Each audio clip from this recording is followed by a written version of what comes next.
I'm very surgical, physical when I'm lyrical. So bat it down with medical, something critical. It's gonna take a miracle. Bright lights look spiritual, written down like biblical. I finally reached the pinnacle. Yeah. Welcome to the house, the one they talking about. Word of mouth, the boxing playhouse, without a doubt. All the latest and greatest boxing news, that's what it's all about.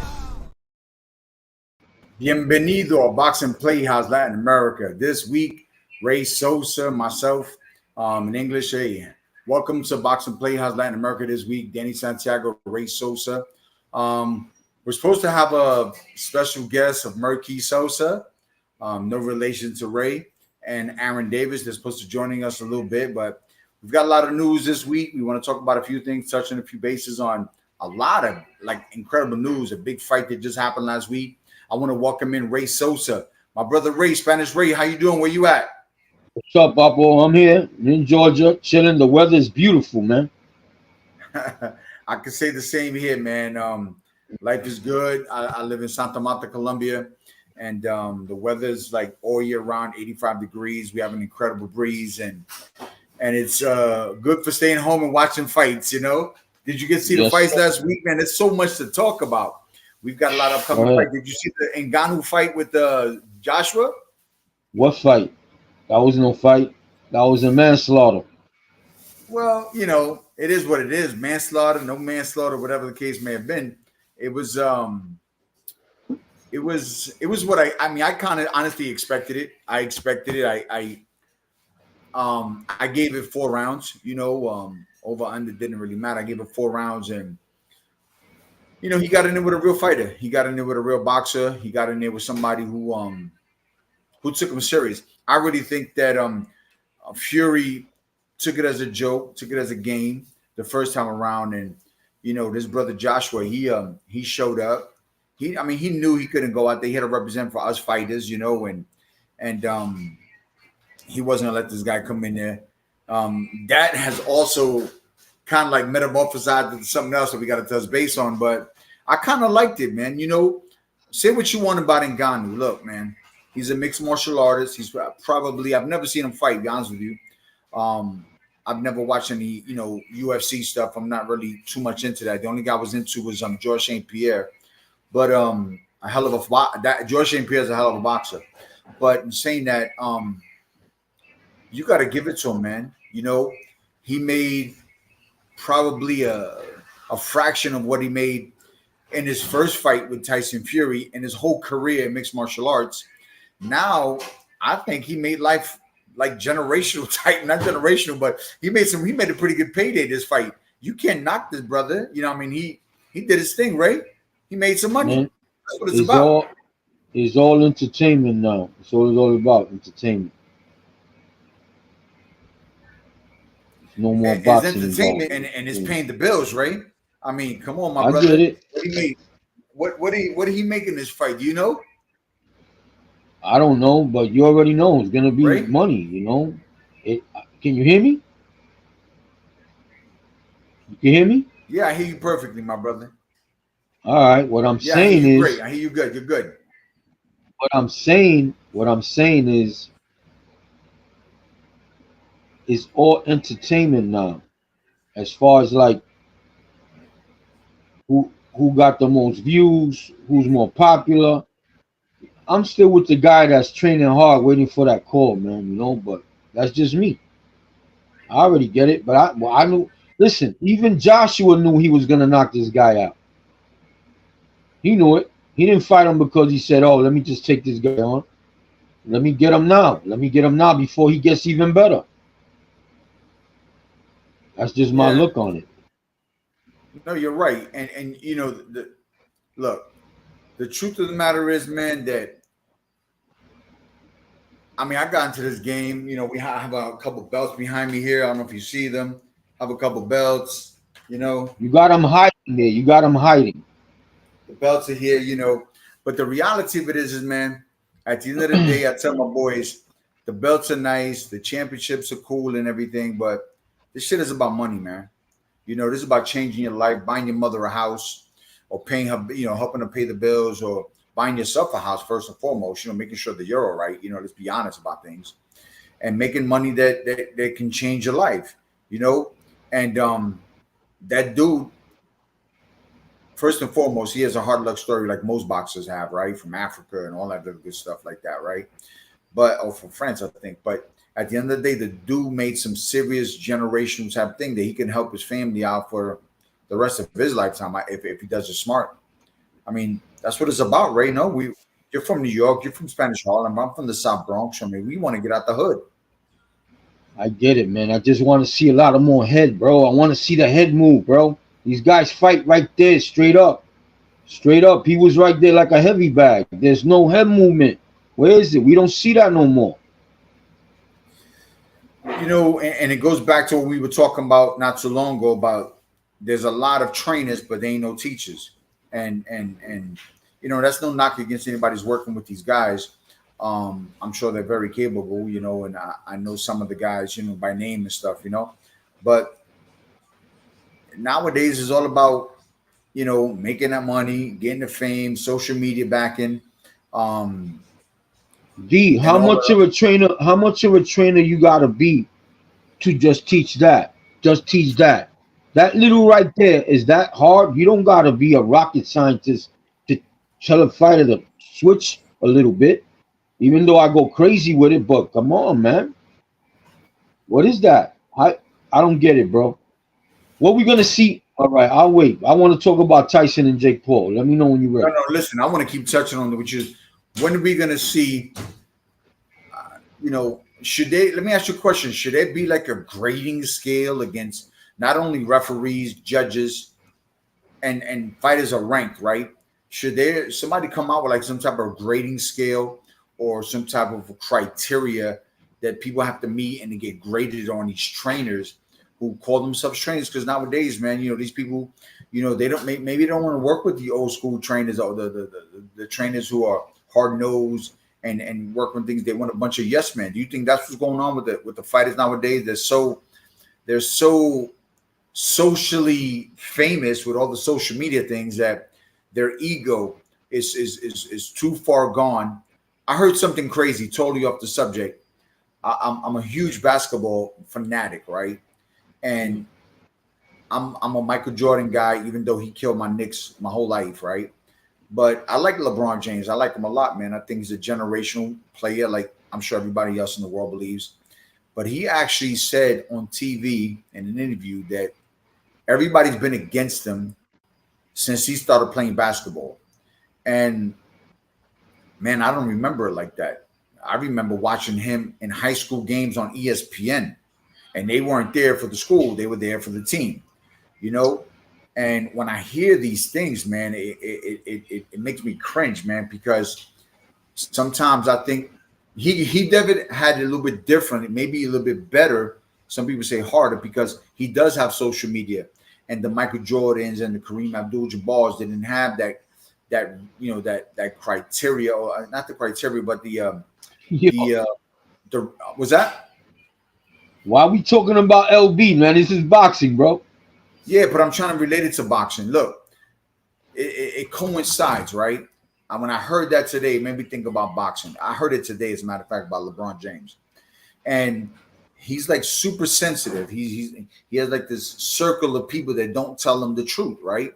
So you got these fighters nowadays. This is where boxing and basketball, I'm very well versed, my brother. I can talk about any sport, But, yeah, I know the two go together. I get it. Go ahead. So you see these guys nowadays, and I'm an old head. I'm pushing 52, and I see these old head now. I mean, these young guys nowadays, it's like they're sensitive, man. They're super sensitive. They're looking on the phone and seeing how many people are following them and who commented on their fights and who, it's crazy, man. To me, it's absolutely nuts. And then when you see these fighters nowadays getting paid the money, look, I can't knock anybody, the Paul brothers. I can't knock any of them, bro, because they taking it to the bank. They're making that money. They're making that paper, man. And that's really what it's all about, to take care of your family.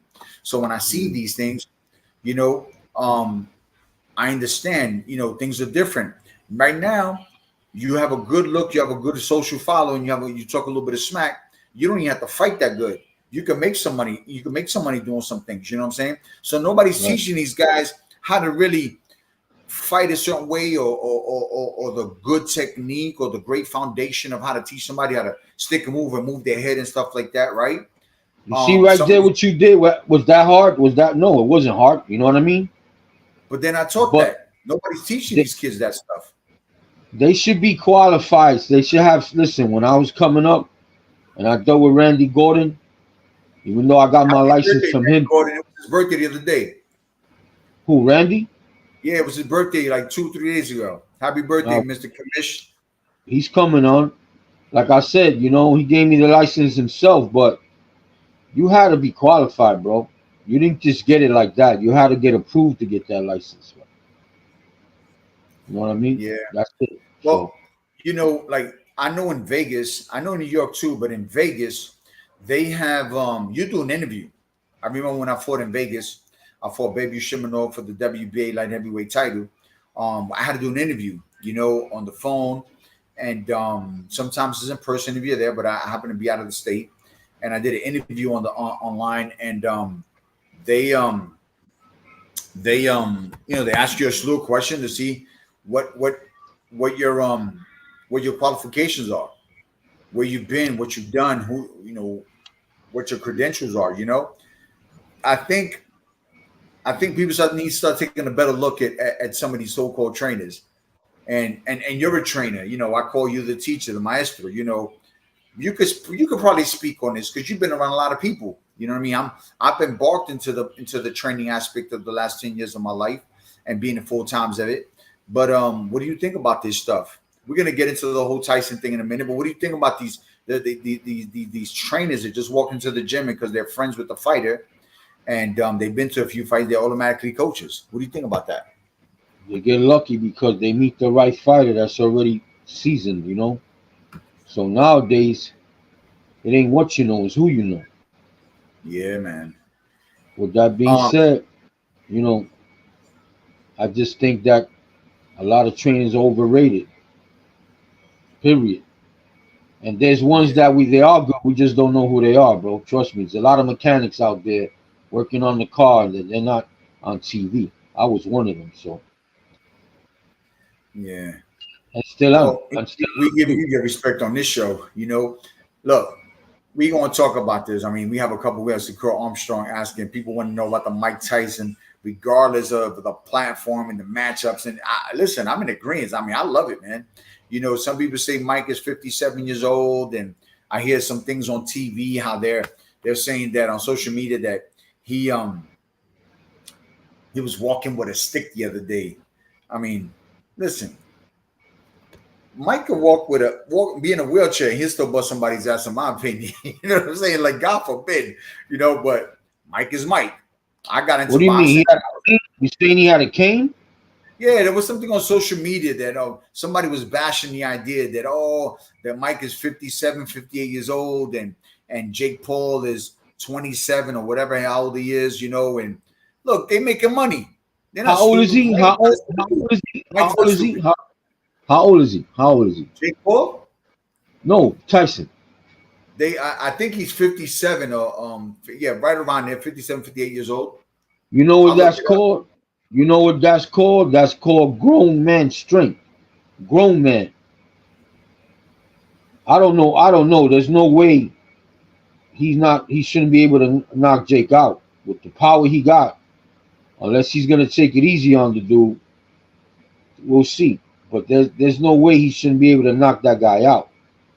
Do you think? I mean, I was looking at some of they were posting some of the rules on the whole Mike Tyson thing. But do you think it'll be like a Roy Jones thing? Like, look, everybody knows my beef with Roy, and I'm not going to get into all that stuff. You know, Roy's Roy, and God bless him, right?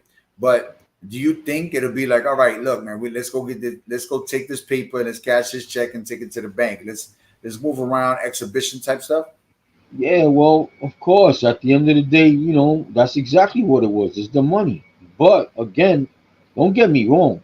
I would love to see Jake get in that ass because these guys, how many opportunities Mike had with money already? And he's getting, you telling me 500 million? You sure about that? I mean, I'm like right now. I'm reading right now. It says Radio Raheem. What Mike is going to be 58 when the fight comes around in July, right? And Yeah. they're going to wear 18-ounce gloves, which I think is good. Right? Those are sparring gloves. They're going to wear headgears. You know, I know for a fact they're using 18-ounce gloves and headgears, which is basically a glorified sparring match. That's what it sounds like to me. I hope it's not a pillow fight, bro. I hope not, but it is. What up? What are you gonna do? I mean, that's one of these social media platforms. I'm reading it right now. You know, but you know, look, I live in Colombia, and a couple years ago, Mike came out here and started cultivating some of his cannabis, I think, and stuff like that. You know, um, I don't know. I can't knock a dude for making some money. I would like it to be a real fight, even though Mike is up in age. And look, man, Father Time catches up to everybody. You know what I mean? But 27 and 57 or 27 and 58, that's a you know, is he getting long in the tooth? What? I don't want to see a hug match, please. I don't want to see a hug match. You know where they hugging all the time. I hope they at least showing some skills there, and not hugging and then stop and hug again. And wow. Now you see, if I was a referee, if I was a ref, like the other guy that because they were getting back to Gotti because they were talking too much, that's bullshit. Let them talk. Ali was talking, but if they holding a lot, I could see you saying, "Yo, you keep holding, I'm gonna stop the fight." You know, because some of them they just keep holding, they just grab. We don't want to see that. I don't. I also read this, and maybe later on we get our people that we're interviewing, and maybe Sakura could chime in, you know, in the background and stuff. But fellow Florida Boxing Hall of Famer, I read this today on one of the social media sites that Jake Paul says not only does he plan on beating and knocking out Mike Tyson, but after he fights Mike Tyson, he wants to fight David Tua. This guy, he's looking past Mike already. Oh wow. Yeah, he's straight up looking past Mike. And you know, I don't know if you've been seeing David Tua on social media, but the dude is in like serious shape. Like I remember a couple months ago, you told me, Dan, you know, you got to get back in shape and see what we can do. And I'm working on it. I'm down from 238. I'm down to 214 right now. You know, and I'm doing. You know what? If anything, Jake could use you right now in sparring. He could use you right now. Hey, I know some people that work with him. All he got to do is give me a call, man. But you know, in saying that, I'm down in weight, you know, and when I saw David Tua, man, it kind of like inspired me. I'm like, man, this dude is really, he's putting his stuff on social media. He's putting his workout. He does his own workout. He does little things. Some of it's unconventional, but it works for him, you know. I don't really know him per se. I met him briefly at the Florida Boxing Hall of Fame. Him and his wife came down, real cool people. But like I said, I don't really know him.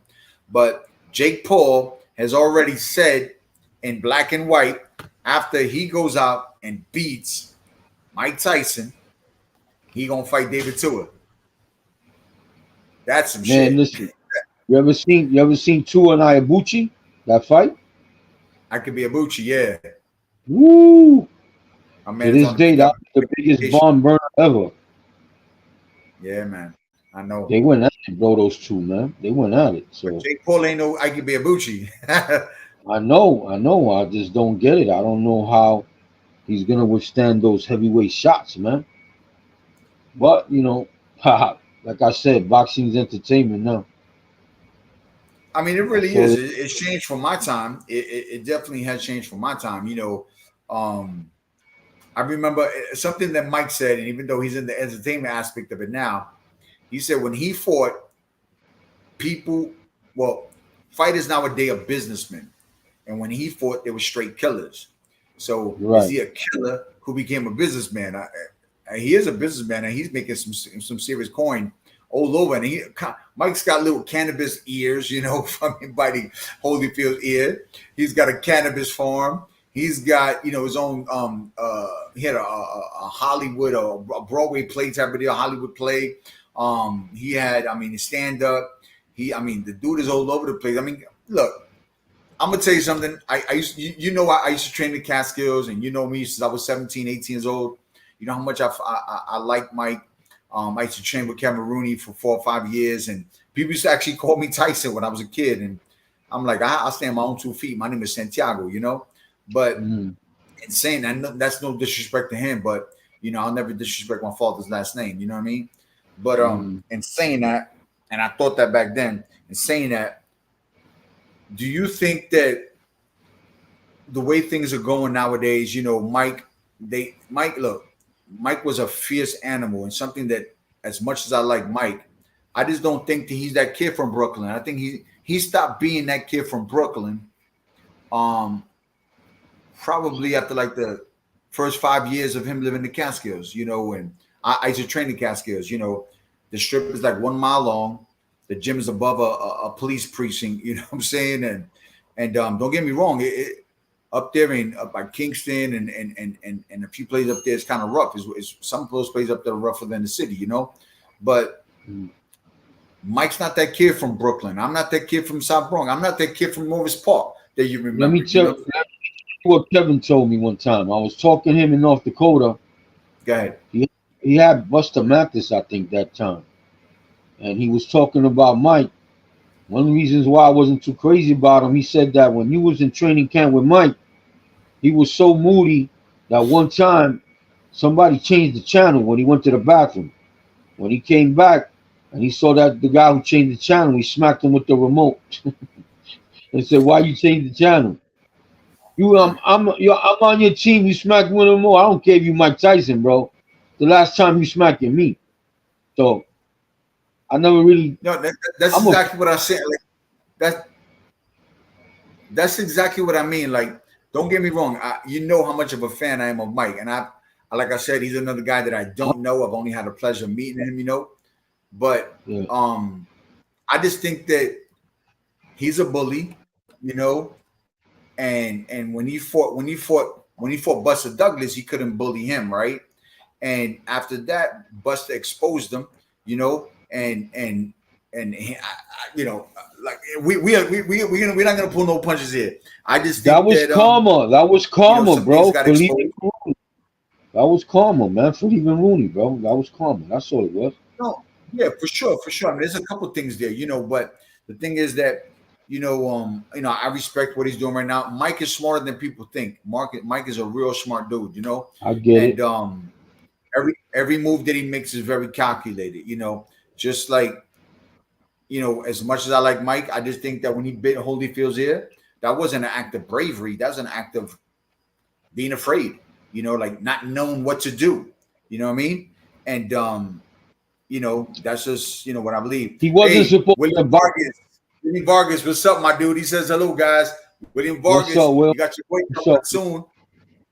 Get him Gotti. Get him Gotti. Get him Gotti. He got to patent that. Get him Gotti. Get him Gotti. Hey, a couple weeks ago, I stand by what I mean, man. Listen, my brother. The truth of the matter is, he corrected me. He told me some things, and I kept it real. Yo, listen, my apologies. Listen, I thought it looked a certain way, but it wasn't, and you put me back in line. I look forward to the rematch, man. Now I'm definitely into the rematch because he straightened some things out, and he's identified certain things that were done. That I just thought that it looked like a play. You know what I mean? And he told me that it wasn't. So I respect that. Coach Will Vargas and Jose Alonso this Saturday on Boxing Playhouse Special Edition. We got to get them on our show. Yeah, baby. I'm gonna chime in on that. Sakura Armstrong and Emilio Santana. They're gonna have them on Boxing Playhouse Entertainment this Saturday. You do not want to miss it. That's what's up. Yeah. So anyway, getting back to the whole Mike thing, when he did that, I just think that it was an act of, do I dare say, cowardness? I don't know. Like a man biting another man is because you have no recourse. You just, you were kicking his ass. It didn't work. So now you resort to biting somebody. I mean, he wasn't Mike D. He wasn't supposed to bite him. He was supposed to. Well, he's supposed to bite him, but not bite him hard. When they do that, the trainers tell them to do that when they get headbutted a lot, because again, Holyfield was, it looked unintentional, but he purposely was putting his head down. So, I mean, that's one thing I got mad at, because Tyson was getting headbutted the fuck out of himself.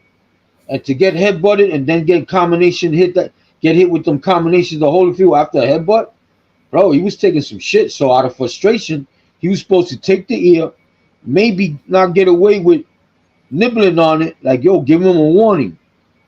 And I guess he took it too far and he ripped it out his. Oh, that was crazy, man.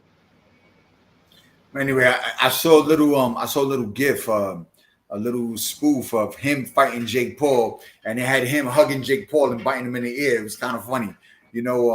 I don't know, man. I'm gonna tell you the truth. I know that in the past we talked a lot about this whole YouTube and all this stuff, but I'm interested in this fight, man. I'm really interested. Look, Jake Paul, Logan Paul, they're putting asses in seats. They're putting people in front of the television. Look at Serrano, bro. Serrano's making crazy money, and I know you have an affinity for Serrano. She's making that money because of him. You have to give this guy props. He's doing what none of us boxers ever thought of doing before. All these promoters never thought. All right, okay. Let's rephrase that. They help each other, because without the product, he couldn't push it. We got to give him credit, but look at her, bro. It's like all he really did was give her a platform, because she performed her ass off. And by the way, salute to her. She caught that infection. Hang in there, Amanda. And you come back even stronger, because I already know that's a badass right there. And there ain't no woman better than her. Listen, I agree with what you're saying to a certain degree, but let me just say this. So I don't know Serrano. Like I said, I don't know Jake Paul, so I don't know the Paul brothers. You know, I know somebody that works for them. I know Milton. You know, Milton works for them, and I've had a conversation or two with BJ. You know, and it wasn't always good. But the reality of it is, man, is I can't give Serrano that much credit, man, because the platform was built by him. The followers is the one that he attained. He brought it to the game. Listen, he reinvented this whole thing for boxers. You must not want on the show, bro. Are you crazy, bro? No, listen, I like I said, I gotta give her props. I give you props. I give you props with props to do. Look, she is a throwback fighter. She's a throwback fighter. She's a throwback fighter. Whereas, you know, she doesn't do social media. She doesn't walk around with a phone. She ain't doesn't do it now. Things. I was halfway getting on here. She's not gonna come on now, but listen, bro, if I'm gonna get penalized for stating my opinion, this is a talk show. I mean, I do what I say. I stand behind what I say, unless I'm correct. But D, but hold on, let's have a conversation. Listen to me. You mean to tell me just recently she posted this thing with a Rocky intro on it? You saw the art of her. What did I just finish telling you about fighters moving? Bro, I don't see fighters. Different things. We're talking about two different things, Ray. What I'm talking about, Amanda Serrano stands on her own 2 feet. She got there with John. She got there with her people. She put in the blood, sweat, and tears. She is no nonsense. She goes into the training camp. She doesn't do social media. From what I heard, she don't even own a phone. You know what I'm saying? And if she does, very limited amount of people have access to that phone. So she's a throwback. She stands on her own 2 feet. What I'm talking about, and what we got away from what I'm trying to state, is that the Paul brothers have brought something to this business that's been the same business for the last 100 years. And they brought a following that, they brought a set of eyes that didn't care about boxing, did not care about boxing. Now, even their opponents were fighting exhibitions. Like, oh, they're fighting MMA guys, they're fighting older guys. Who gives a shit? They're making money, man, and this is what it's about. You know what I mean? The truth of the matter is that the Paul brothers have reinvented the way people see or watch boxing. And to me, I give them all the props. And I'm not kissing their ass. I'm just stating a fact. You know, like, look, one of our viewers here, you know, he just wrote, hold on, let me see if I can get it up here real quick.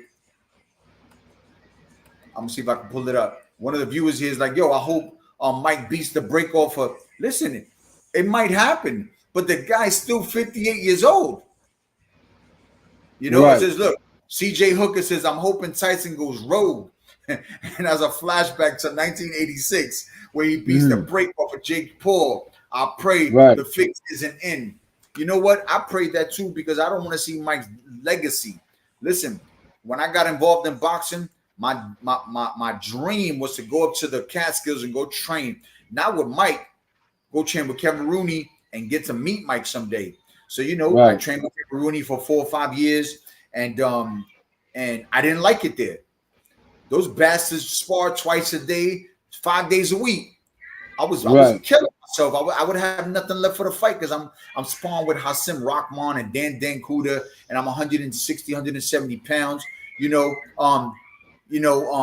But I got there, and he's one of the reasons why he was one of those people that I used to emulate because I have a big head and I'm short and stuff like that, and some people say I'm built like him and all that stuff, But the truth of the matter is that, getting back to the whole Jake Paul thing, I got to give them props. If Mike goes in there and does half of what he could do, it'd be a great thing, man. My whole thing is that I hope he doesn't ruin his legacy. You know what I'm saying? Because losing to a Jake Paul at any age is not going to be good. You know what I mean? Yeah, I get it, but again, I'm the type of dude that tells you, karma. You get that karma. He did a lot of bad shit. Let's hope he don't pay for it now.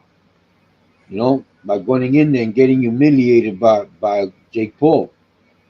Yeah, look, Rosalind Allen wrote, I said, I thought Mike Tyson 57. He is 57. But by the time comes around, Mike's birthday is in the summer. He's going to be 58 years old. So, 57, 58, a couple months, it doesn't matter. That's still a 30-year difference. And I'm 52. I can't do what I did in 22 or 32 or 42 for that matter. My body just doesn't work the same, and I take real good care of myself. I don't smoke weed. I've never have. I don't drink none of that stuff. Right. I don't really know what Mike does. I know he lights up. According to one of his interviews, he smokes about 10 grand a week. In weed. So maybe that's some good ass bud. I don't know. Because I've never smoked it, but I just outside of the money, as long as he takes care of himself and he doesn't get seriously hurt. I mean, Mike is set for life, but I mean, he wants to be on some Bill Gates shit right now. So, God bless him. You're not worried about Jake Paul getting his head knocked off? Listen, not worried.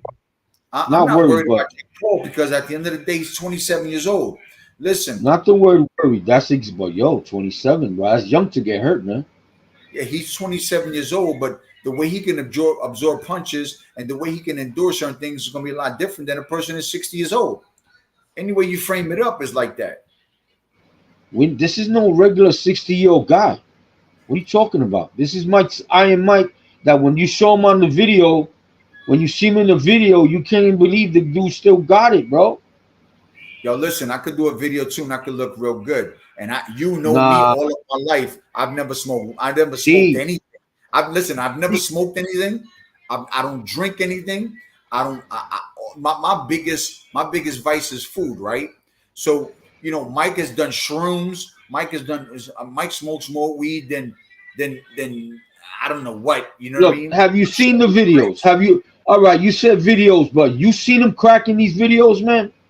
Yeah. What you gonna tell me that he's still got punching power and speed? I saw speed, bro. Listen, he's definitely. I mean, we're talking about Mike Tyson here. I'm not talking about what he can do. I'm talking about. Look, I'm a Mike guy. I'm from the Catskills. You know what I'm saying? Like I trained with Kevin Rooney. I'm a Mike guy. Only thing I'm concerned about, and according to what I'm reading here, it's going to be where they're going to wear 18-ounce gloves, which is good. People are like, oh, Mike hits really hard. Listen, every heavyweight in the business. True, man. Every heavyweight in the business hits hard. So I spar with Rakim with Hasim Rahman. He hit me in my lip. My lip swelled up so much it covered my nostril here. I mean, what's crazy? Check this out. Not only are we talking about entertainment like that, I'm on the podcast with you, and I'm hearing right now. Listen, when they fight that day in the corner, you know how they do the national anthem? Yeah. I'll have them play the bugle. Bam, bam, bam, bam, bam, bam, bam, bam, bam. Because they're about to get it unless Mike Tyson takes it easy on him. How are we not going to see that, D? 27. He's not even a seasoned fighter yet. He gets to fight with Tyson. Come on, I can't even believe we're talking about this, bro. But it's something that has to be talked about. We cannot negate the 30-year age He don't difference. belong in the ring with Mike. He don't. Yo, Okay, what's up, man? How you doing? I'm sorry I'm a little late. I got caught with my daughters. Literally, It's all right, Aaron. I It's all right, I had Aaron. I had my daughters. I was supposed to be with their mother at 7:30. She got caught up at work. But what's up? What's going on?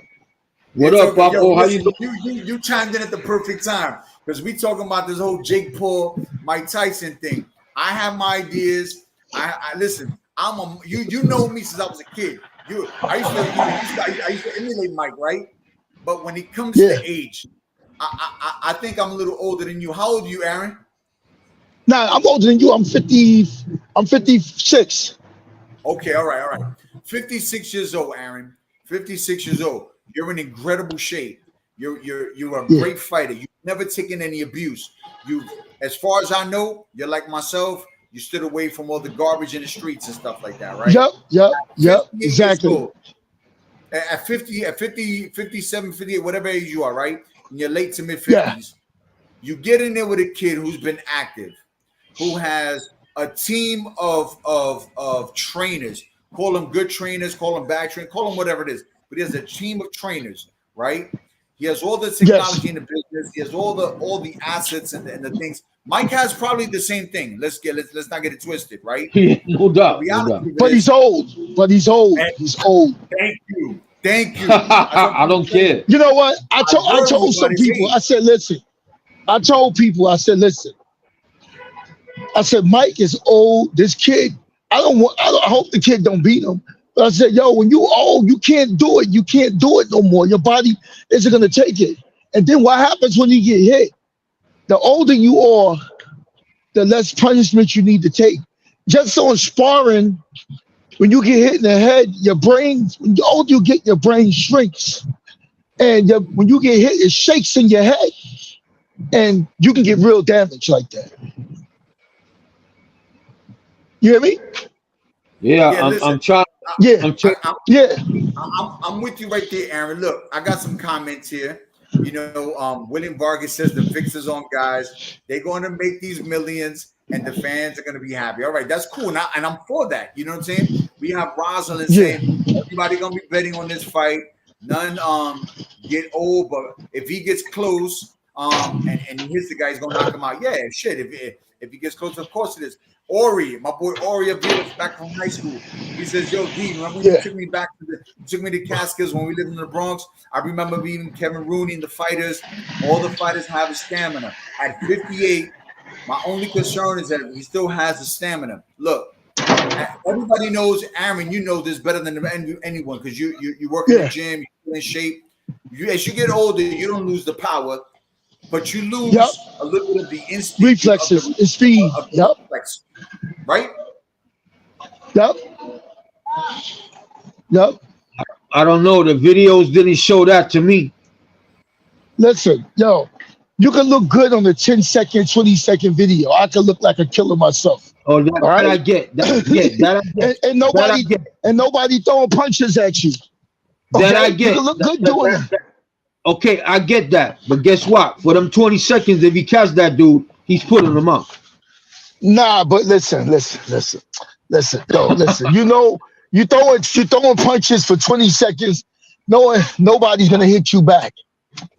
You got to worry about a guy hitting you back. You got to worry about a guy punching you. You got to worry about your chin. You got to worry about your age, your reflexes. It's not the same, you know. It's not. This kid is young. This kid's been sparring. He's going hard. He can run hard outside. You know, Mike, when you're a certain age, you know that's what happened to a lot of fighters. Who knows? I know I never been knocked out. I never got stopped.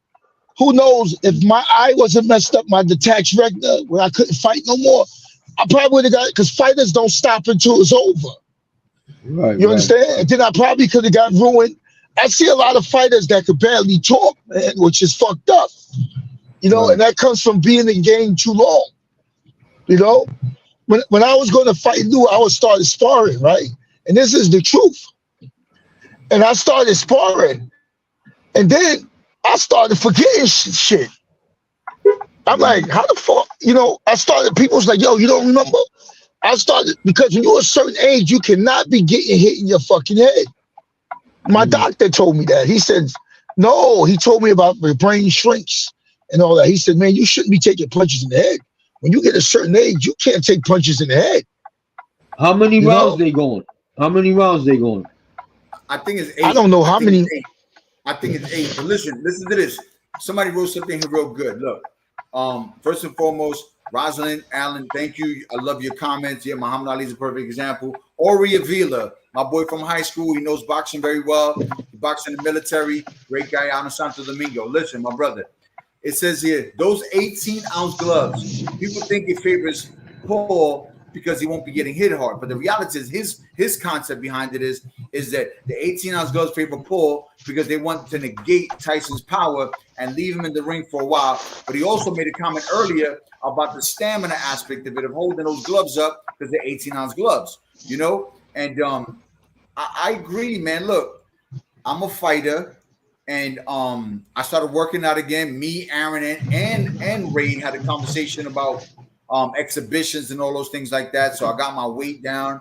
I'm getting down a little bit. I'm gonna start working out a little bit and stuff, doing some stuff to get myself in shape and stuff. Yeah, and I asked him to fight me, and he turned it down. He was scared. He was scared. Exactly. But go ahead. Sorry about that, guy. You were scared. I asked you to fight me, and you was like, no. I offered you 250,000 and you turned it down. But go ahead, continue on. Listen, I'll fight my mom right now for that money, man. Don't even play with me like that. Listen, you know, but sometimes I'll be working out and I try to do some things, you know, and I start hitting the bag, and right around the minute mark, man, I'm like, what the fuck am I doing? You know what I'm saying? And my body's not the same anymore. You know what I mean? My mind tells me I can do it, but my body, and this is somebody who never abused themselves, and I never really took a real beating. I got cut, I got knocked down, but I never took a real beat. I never been in that war. I never been in a Gotti situation. You know what I'm saying? So, you know, my body tells me my mind tells me it's like the R. Kelly song, but I'm a twisted. Yep, I was going to say that with R. Kelly. I was going to say that. Your body's telling you, my mind. Yeah, we old school, so we know that. These youngs don't know about that, but you know, my mind tells me, yeah, you can still do it. But then my body, I don't know, between my room, the refrigerator, and the heavy bag, I'm done. I'm like, I don't know what I could do after this. You know what I'm saying? Yeah. Aaron, what happened to your fight you had? You ain't gonna fight Lou? Nah, me and Lou died. He said, you know, he got a little health problem. You know, I respect Lou. I know somewhat, you know, but he's all right. You know, I don't want to, but he's good. You know. But hey, listen, I want to talk about this right now. I'm proud to say this, man. Ray, you know my kid Alexander Castro, man. He cracked the top 20. He's ranked number 15 at WBA. We're gonna be fighting and doing some things. We're gonna be doing some things in May in the title eliminator, man, and I'm real proud of that. But getting back to the whole Mike Tyson, and you know, this is a whole show right here. You know, the reality of it is that, Aaron, you remember when I was in Morris Park, man? That's who I fought like. I came from Catskills, and that's what I did. I was a miniature Tyson. That's what everybody called me at the gym. Lou DeVal used to do for sparring and all those other stuff, and Ray used to watch me work out, and that's what I did. I trained up there for 4.5, 5 years. You know, I don't. And you know what? Go ahead. Real fast. I'm sorry. You cannot move fast as you did before, and you never even use drugs or abuse yourself. Yes, sir. Yes, sir. You know what I'm saying? He never abused himself, and I mean Mike Tyson. You know, all due respect, he's great. He's a great fighter, but yo, it's you step in there with these young guys, man. You think you can do it, but you know, I wish him best of luck. I'm a Mike Tyson fan, you know, but if this kid comes to fight and really fight, I don't want to see Mike Tyson go out like Evander Holyfield did. You know, Holyfield was the same example. He thought he can do what he used to do. Yo, when you not your body, when you old, man. When you Okay, get old, nature takes its course. I got a question. Go ahead. I got a question. So when he Yeah. fought, what happened there? I didn't see that fight. When he fought Come Roy, on, man. what That happened? was a dance. That was choreographed. They two boys. Yeah. I talked to Roy today. I had a conversation with Roy today. Listen, come on, look. Hey, Aaron, let's do an exhibition. Don't hit me hard, man. I got my gun in the backpack. We're just gonna have a good time. You know what I'm saying? Yeah. Let's keep it real. We know what that was. Man, There's nothing wrong with that. They were getting paid. Y'all should do that because honestly, nowadays with everything, people will watch that, bro. This would be. You guys don't think that it'll move? That'll move, man. Listen. Hey, Ray, listen, Aaron hit too damn hard. Aaron hit too damn hard. We need like 20 ounces. Nah. A lot of underground will watch that fight. A lot of street people will watch you and Aaron fight. They would. It wasn't Tyson Tua. It was Jake Paul. I read what Jake Paul said that he wanted to fight David Tua. I read that. I sent you the article. I read that today. That after he beats and knocks out Mike Tyson, he's gonna fight David Tua because he saw David Tua on social media, and David Tua is starting to get a big following now. Because it's all about the followers. It's all about who's watching who. You know what I mean? How many people you got on Yo, why don't these guys fight a real fighter? They won't. But Aaron, why would they? Why would listen? If somebody paying you $25 million to do an exhibition against a guy who never boxed before, Now you right. why you don't take that chance? I'm sure. Yeah. I don't doubt that. You right. As far as they come, I give them mad props. I don't hate on them. Hey, let's talk about Haney and Ryan. What about that? Huh?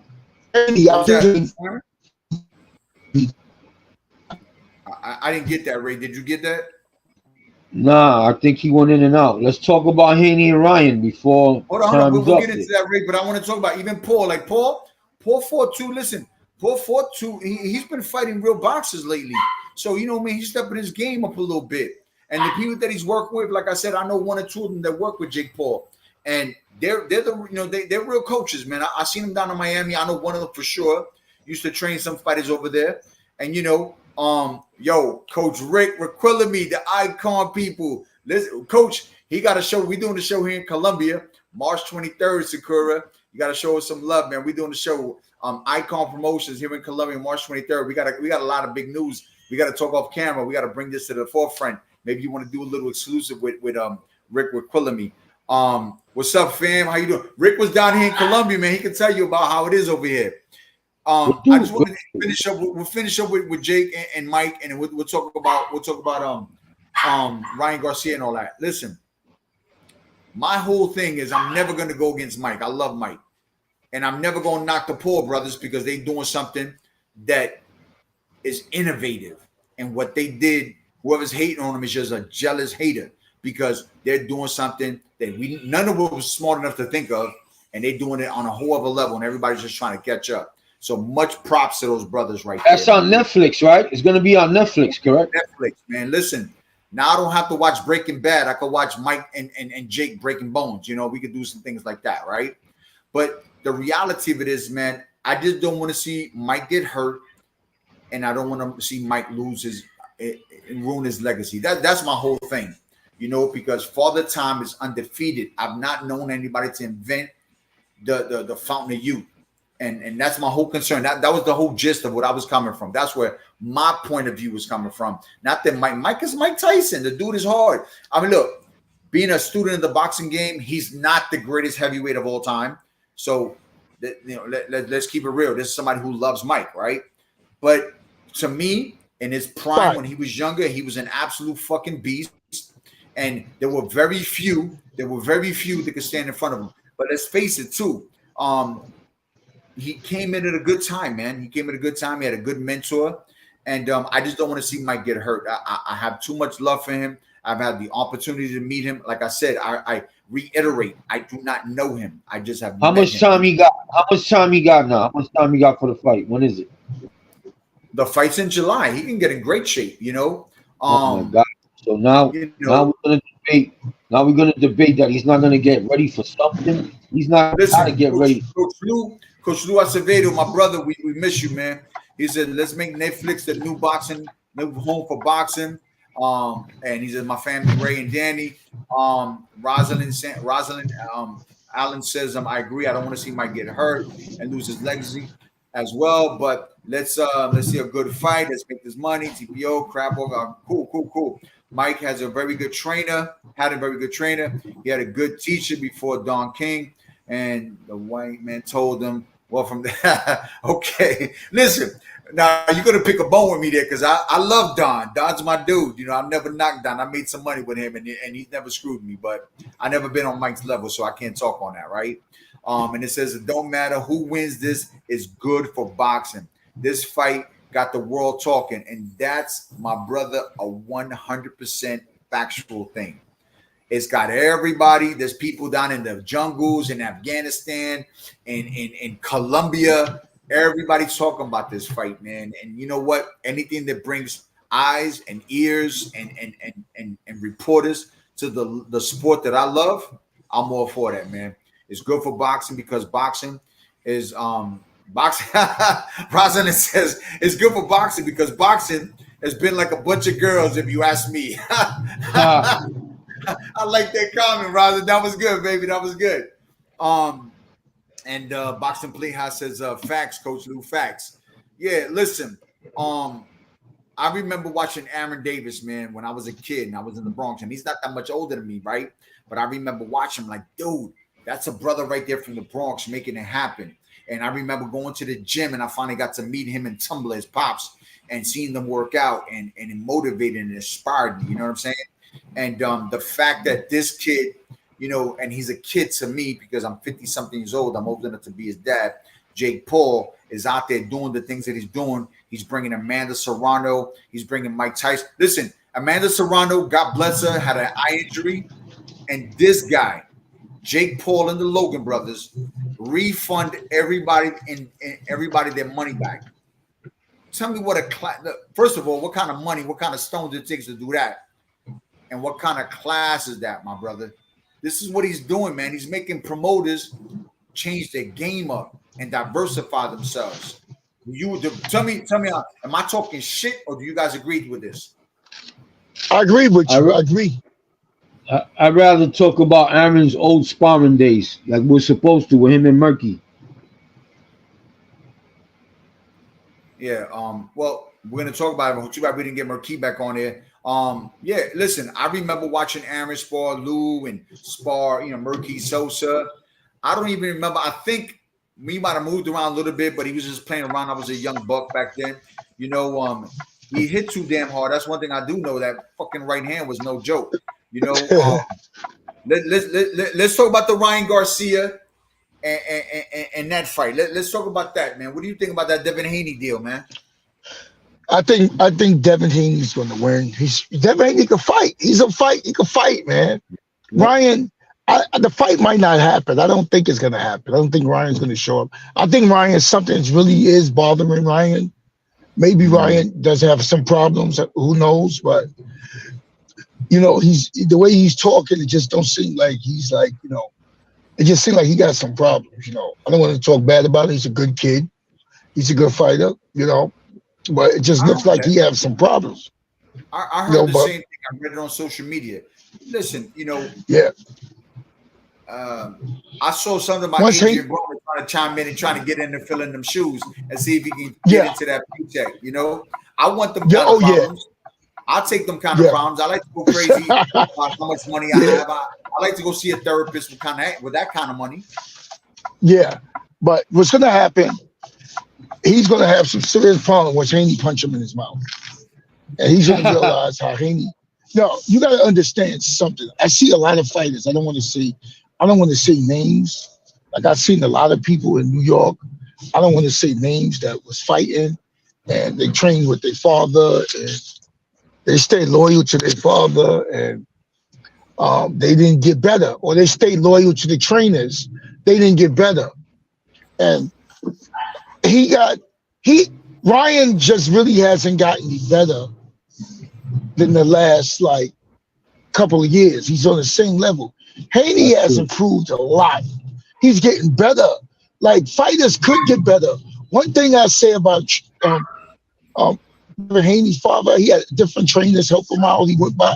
He's not a guy who's going to sit back and let his son not get better. He's going to do anything possible and take any advice from anybody possible to get his son better.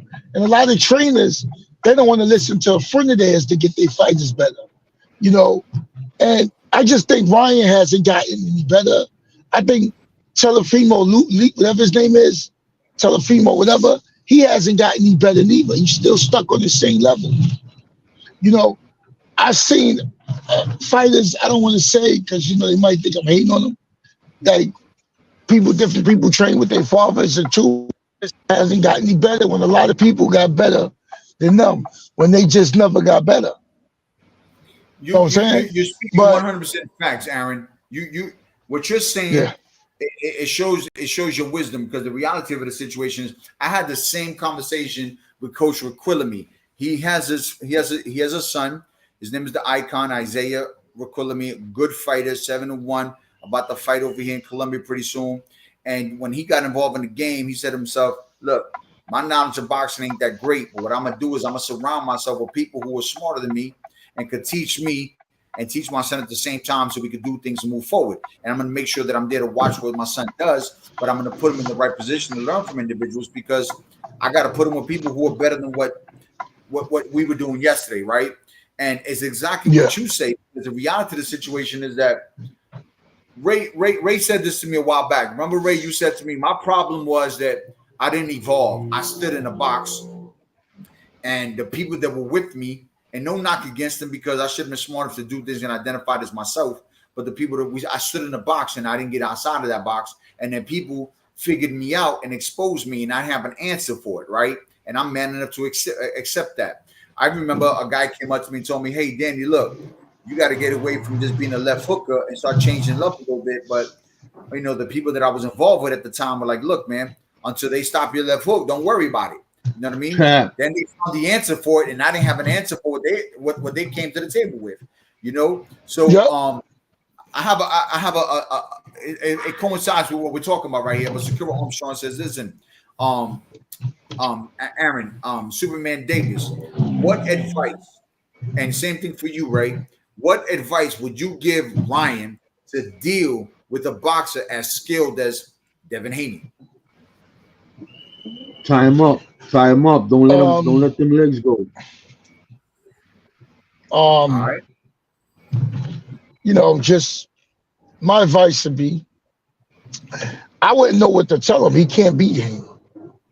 Haney can fight. He just gotten so much better, and Haney's gonna be much stronger at this weight. He's not killing himself at this weight anymore. These little extra pounds are gonna help him out a lot. Now I know Ryan's a big guy too, you know, but these extra pounds here is gonna help Haney. Haney's gonna look phenomenal this fight. There's nothing he can do because he hasn't gotten better. The only advice I can give him is stay home, or if you need the money, go fight for that. I mean, get the money. I would never tell him to stay home. Go get that money. Just show up and get that money. He's not going to beat him. You know, he can't. He doesn't have enough. You know, he just really doesn't have enough to beat him. Yeah, and there's not enough time to obtain that. You know, this is like you said, Haney's evolving. Coach Lou says the whole De La Hoya camp is getting the life sucked out of them. And this is going to be a classical case of a repeat of Crawford versus Spence again. What do you think about that? Do you think, I mean, look, we talked about Tyson looked good at the mitts. Ryan Garcia looks real good on that double M bag and on that Kroger bag. But exactly. There's levels to this shit. Yeah, you know what?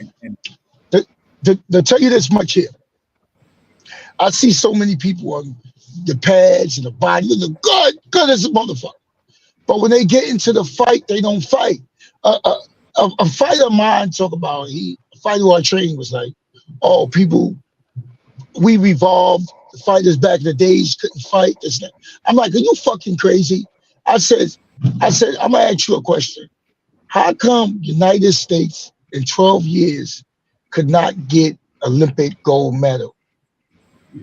I said, why? I said, why they couldn't get Olympic gold medal? I said, oops, we did get one. We got two because of Carissa Shields, because she fought these girls. It's not so much as the fighters, it's really the trainers don't know how to teach people how to fight. Before, never been around good trainers. A lot of people just doing the YouTube pad work and they think that's boxing. 99% of the trainers cannot show a fighter how to hit a heavy bag.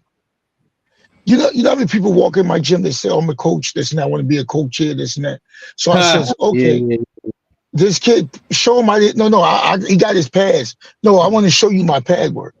I said, no, show this guy how to hit the heavy bag. I want you to show me. They cannot show a guy how to hit his bag. When you're a trainer and you're looking at a fighter, when your fighter's fighting, you got to be able, when he come back from that corner, you got to be telling him what to do and how to win, and what the guy is doing good and what the guy is doing bad. None of these trainers know. These trainers are like, yo, you got to throw jab, right hand, hook, stay busy, throw punches. Just, you got to tell the fighter, listen, the guy's dropping his right hand, throw the hook, do this and do that. They can't. They don't know how, because they don't know. Boxing is the only sport, like Teddy Atlas said a long time ago. A guy could put a fucking towel on his back and call himself a trainer, and throw punches. And, it's not, it's just that a lot of these trainers today, they cannot teach guys how to fight. Athletic people can win fights. If you go and look now, you got so many Mexican world champions now. You got so many Caucasians. And I said this before on your show. Years ago, if a Caucasian was a world champion, he was like Tiger Woods being black, winning the Masters. But now you got so many Caucasian world champions because they fighting. They just using basics. And a lot of trainers today can't teach a fighter basics because they don't know how to treat them. They teach them how to throw basics. Proper right hand, proper hooks, proper movement. These trainers want everybody to fight like their favorite fighter, Mayweather. Your arm down, shoulder roll, this and that. Stupid shit. But that's why nobody has their own identity. No, a lot of these fighters never know what they can do because they don't have their own style. These trainers are teaching them how to fight like Mayweather. And when they get in the amateurs fight and they start fighting, you got the Europeans just throwing punches at you and they fighting. They winning fights. They winning world titles. Yeah. The weakest race that we had winning world titles, I think, was like the Chinese and the Filipinos. They're winning world titles now because the blacks and the Spanish don't fight no more. They don't know how to fight. They don't have basics. They don't know how to go get a guy because they're not taught how to get a guy. They taught to hit, move, okay, let it be his turn. Okay, you throw 4 punches, your turn, you step back. Okay, your turn, you step back. Instead of going forward and fighting and winning fights, and winning the whole round. It's like this whole social media thing has like, I call it, it's sort of how to get into like that ritualism or something like sissified, man, Yeah. Yep. Hey, listen, man, boxing, anybody today, these guys are winning world titles like nothing. I just seen a guy the other day win the world title, some black guy. He was fighting the other day, and he beat the guy. He knocked the guy out who's supposed to be good. Titles just flip all over the world now. It flips here. Yeah. It's like a lucky thing now. The matchmakers are building people up for a title now. They're doing a great job. It's like wrestling now. Most of the time, boxing. You know who's going to win the fight. Yeah. Like, they come out, they at the press conference, they acting like wrestlers. I'll kill you and I'm going to do this and that. And then as soon as the bell rang, these motherfuckers running around the ring. And your turn. Okay, my turn to go get you. Nobody really knows how to go get a guy who go rough a guy up. But the Europeans and the Caucasians and the Mexicans, they roughing people up. They roughing the black and the Spanish guys up today. We're not Yep. fighting. We worried about skills and not getting hit and this stupid tap pads like Mayweather do. And get the fuck out of here. You got these European guys trying to punch you in your fucking mouth. You gotta fight these motherfuckers back.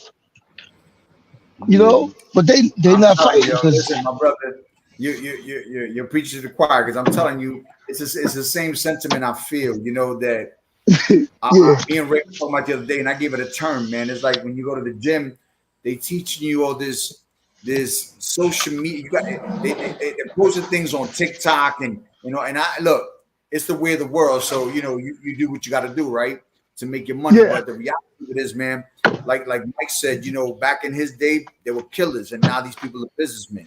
It's all about how many followers you can get. Rick was pulling me.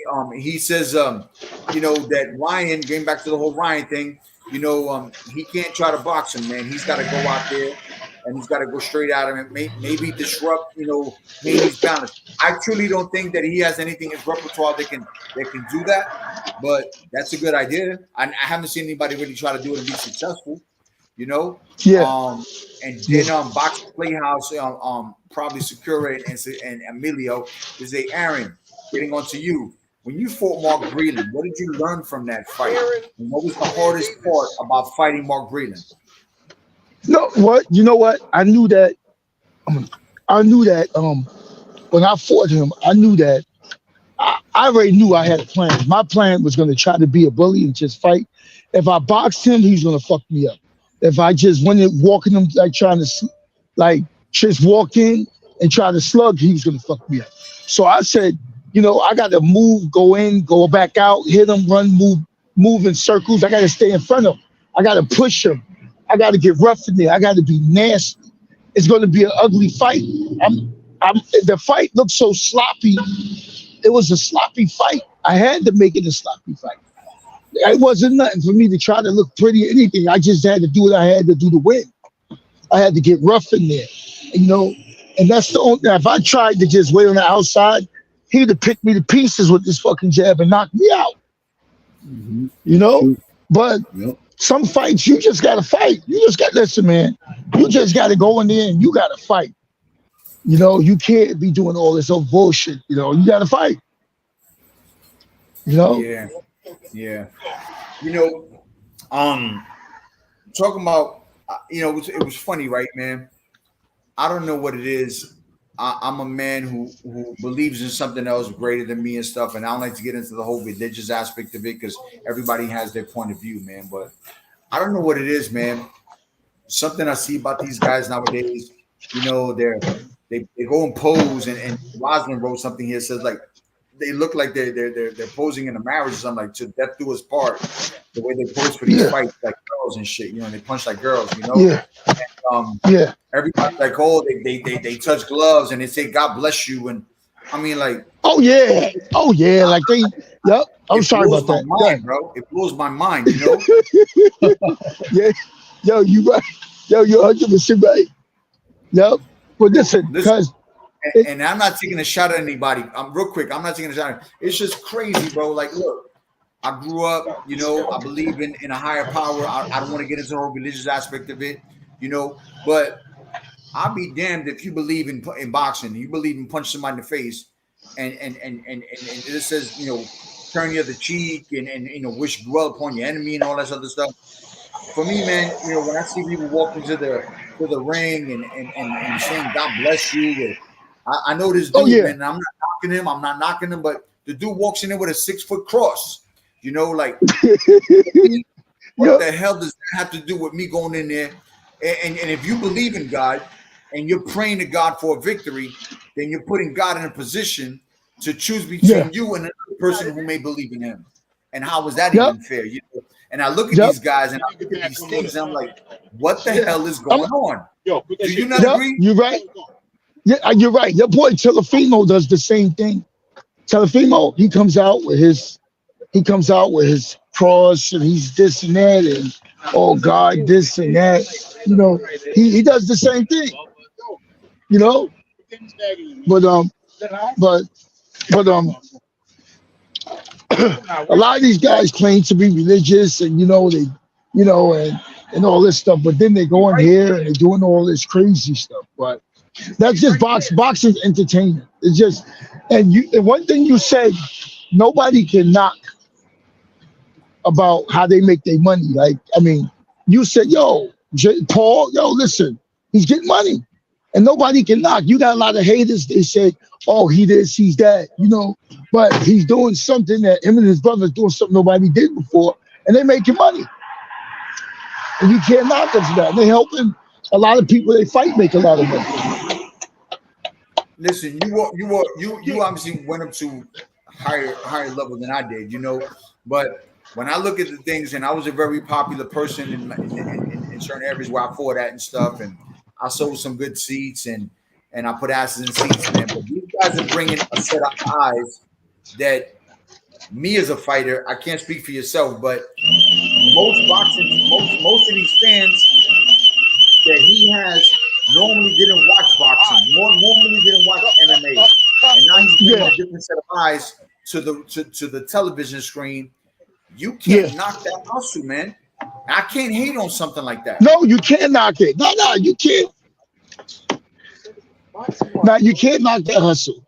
Like, you got a lot of people that be hating on Jake and this and that, but they can fight though. They'll fight. They can fight a little bit. You can't knock them. They can fight. I'll see y'all. Yeah. But listen, this business. Yeah. Anybody that's making money in this business, I'm happy for. I'm happy. Of course. Listen. Yeah, when I tell people, good. Listen, I fight just like Mike. Y'all need a sparring partner? I'm right here, my brother. I'm on the next plane out, my dude. Help me over some of that paper too. Yeah, you did. You fought just like Mike Tyson. You was a rough look. You was tough, man. Shit, you had me fighting for my life. I'm not just saying that because we on the podcast. You were strong as a motherfucker. Yeah, you're right. Yep, you were strong as a motherfucker. But you can't get a guy to fight like that. You know what? Guys today would not fight how you fought and keep coming and fighting, and they not, because they don't have the will. And this comes from, this comes from the people that are delusional. Most people that box, they come to a trainer would train. Back then, the trainer trained you for free. Remember? Now, train people, and they got to pay. They train them knowing the guy ain't gonna be shit, but because they get money, it's the truth. It's sad to say. And they yes men though. That's what it is. They yes men. Yeah, exactly. Yes man. Yep. Real dudes that are telling them, yo, man, listen, get off your ass and do this. They don't want to be around people like that. They want yes men. Yep. And then you just got, it's just so crazy, and I just be seeing shit, and I see boxing fights, and I go and I watch these puny little Mexicans and puny little people win fights, and they fight. All they do is fight. They're tougher than the other guy, and they win fights. When you look at most of the guys now fight today, you'll say to yourself, how the fuck is these guys world champion? And opponents, you be like, the opponents would never be on TV, because when you fought on ESPN before, you had to fight. Listen, Bob Arum was not putting you on ESPN because he controlled ESPN unless you was in a fight. Every fight was a war, Telemundo too is a good station to watch people fight. Telemundo is still a good station now. They're the only station now to watch the Puerto Rican, to watch people fight. Listen, you watch. I'm gonna give a shout out to Telemundo, Duke Zavala, the Zavala family. Happy birthday, Duke Zavala. Was his birthday the other day, and his family basically started Telemundo or Boxeo or All Star Boxing, and now his grandson is taking over. But you're right, man. These guys nowadays, I don't know, man. It's like, I remember when I was younger, man. The old heads used to be like, "Oh, you guys have it too easy." Now I'm saying the same shit. It really is, man. It's kind of weird, bro. It's weird. Like, they got sissified. The social media sissified. It made people. I think it was Mike that said it. It gave people bravery, man, because there's a lot of people that Yep. don't say the shit that they say to me on social media. They Exactly. don't say the shit in my face. Exactly. Yep. Like now, if you watching, you had a fight, you in the stadium, right? You can get up and go get you ice cream, go take a piss, get you some popcorn, come back, and you ain't got to worry about nobody getting knocked out or hurting each other because they, okay, his turn, my turn. You what you left on, when you come back, they doing the same shit. You'll know that before you go. Now, if you see some wild motherfuckers or some Mexicans or some European guys are fighting or Caucasians, you better sit your ass down and watch it because it could be over. You got two black motherfuckers, 26 and old, 32 and old, and he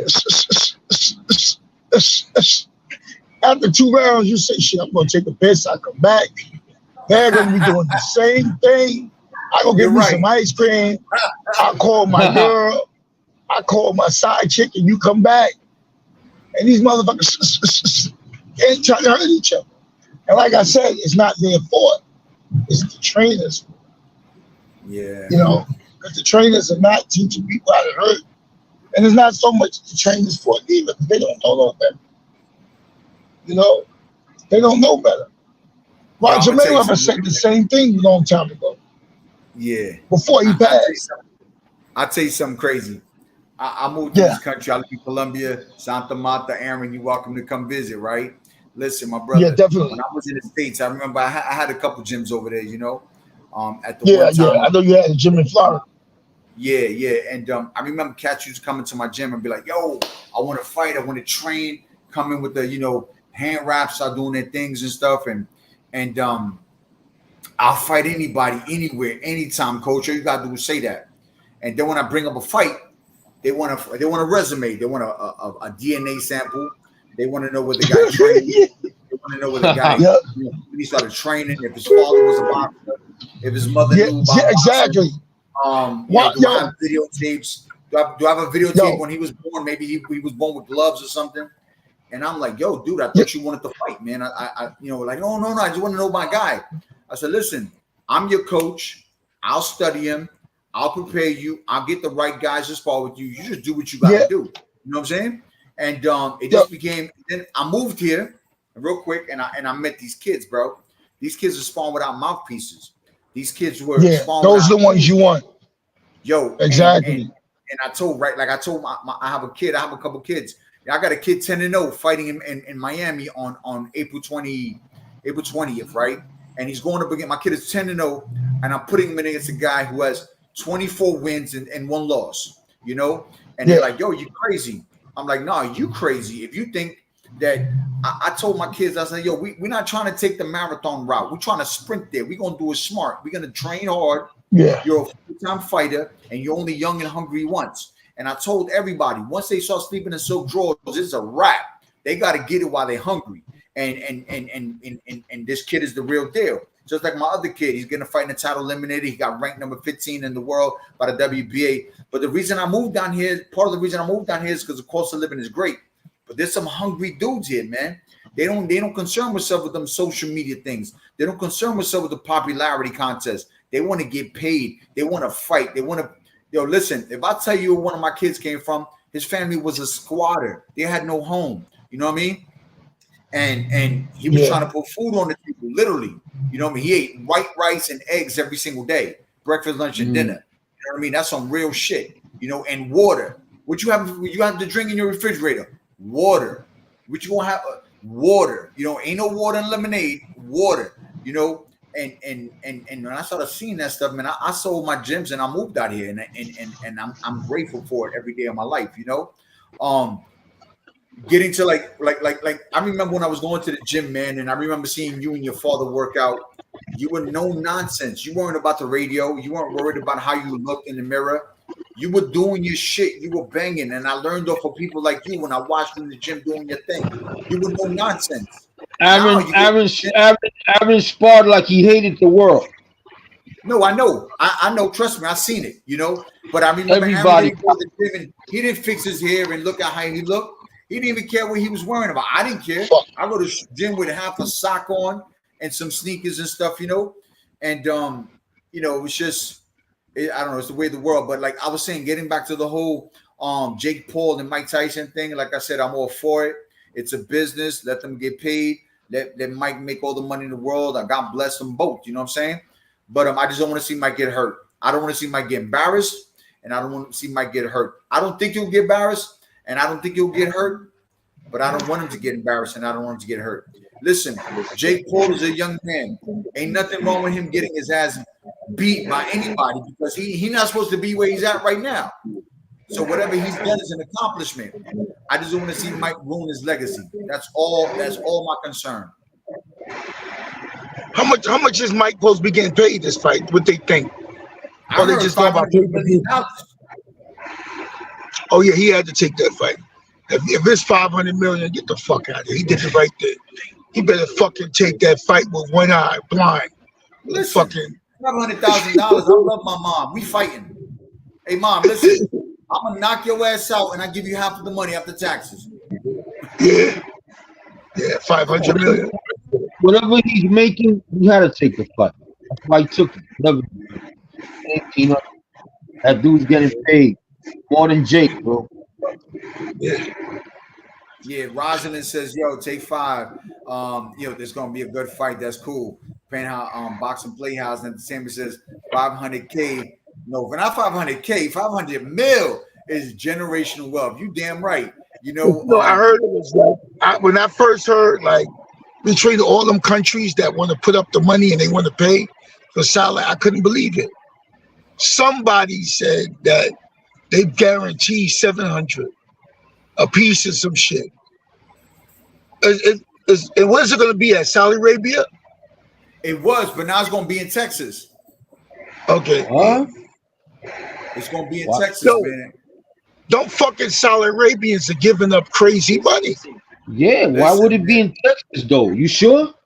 Yeah, man, I read it's going to be in Texas, man. It's got 80,000 seats. It's going to be in Texas. And listen, I would rather go to. I'd rather get some of that Arab money, man. That order that money is deep. They just gave somebody like 50 million, something like. Who was it to fight? It's going to be at the AT&T Stadium in Texas. Yeah.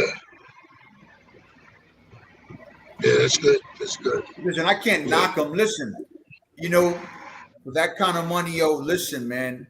Give me like 0.5% of that and I'll fight somebody. You know what I'm saying? Like, I don't care, you know.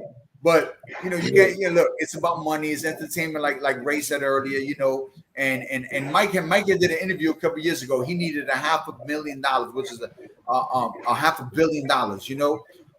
And he's getting it, man. You can't knock him, he's a smart dude. Mike ain't a stupid dude. He never been stupid. He played the bully role, then he played the crazy role, and now he playing the businessman. He's a smart dude. He does nothing by chance. He's a student of the game. He knows the game. Yeah. But the best thing that they could have did was they went over to the Saudi Arabia. The Saudi Arabians, they just throwing money out there like they crazy. Listen, bro, when you flush the toilet over there, when you open the faucet, you know, oil runs out of that shit. All this coming out is paper, bro. Out of Saudi. I'm trying to hook up my man out there, man. Yep. Chill. I'm like, yo, Coach, chill, man. Give me a shout out. Hit me up, man. Yeah. You know, Badu Jack and Amir Khan, they run that out there, man. They run the boxing out there. Yeah. Amir Khan is like the promoter. They gave him like I think the stadium they built for Amir Khan, was for him was like 500 million. Wow, that's nuts. Yeah, they gave Amir Khan 500 million for the thing, and I think they gave him like a $400 million budget or something. That's insane, man. That's ridiculous. $400 million budget. Yo, listen, some shit. I can hold this spit bucket, man. Holla at me, my dude. You know what I'm saying? But yo, listen, I gotta get ready to. I gotta take a few calls right now about something, and I'm gonna get back with you guys. I'm gonna hit you up tomorrow. All right, my brother. Listen, thank you for being on the show. It's always a pleasure having you. You know, and thanks for having about me, the exhibition when we get off the phone. Okay, listen, we're at the end of the show anyway. Sakura, listen, thank you for having us on. I'm sorry we didn't get MERQUI on this week, but thank you, Aaron, as always. You're always super. That's why you got the greatest name, Superman, because you were super dude. All right. You always got our back, my brother. God bless. Thanks for having me on, bro. Club in the Bronx. Go check it out. One love. EX, baby. All right. All right. I'm very surgical, physical when I'm lyrical. So bat it down with medical, something critical. It's gonna take a miracle. Bright lights, something spiritual, written down like biblical. I finally reached the pinnacle. Yeah. Welcome to the house. The one they talking about. Word